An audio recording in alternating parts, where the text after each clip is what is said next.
This question is from NCERT chapter 5, question number 5.3.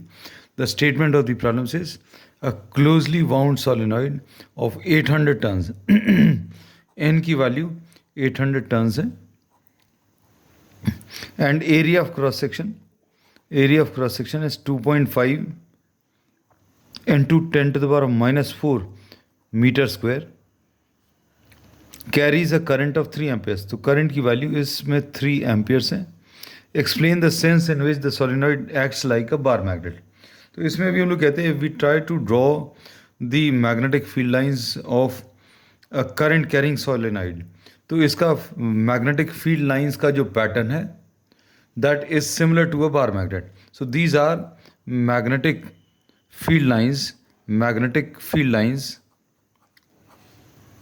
Lines of a solenoid. I have drawn it earlier. सिर्फ समय को save करने के लिए ये पहले से बना के रखी है. तो magnetic field lines of solenoid are similar to that of a bar magnet. इसलिए अभी हम लोग ये कह सकते हैं कि solenoid can be considered as a bar magnet. ठीक.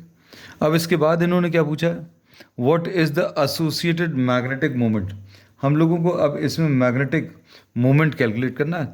तो magnetic moment m is equal to n into I into A, ऐसा लिख सकते हैं. और अगर मैग्नीट्यूड कैलकुलेट करना है so we will be writing this as m is equal to n into I into A. n इसमें 800 टन्स हैं, करंट 3 एम्पियर्स है, area 2.5 into 10 to the power of minus 4 आएगा.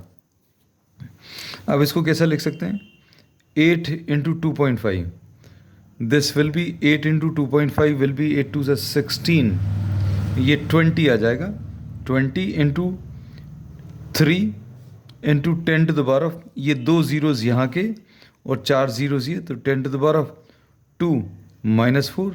सो this will be, if you try to solve this is 60 into 10 to the power of minus 2, which can be written as 0.6 या 60 divided by 100 ऐसा लिख लें, और this will be 0.6 joules per Tesla.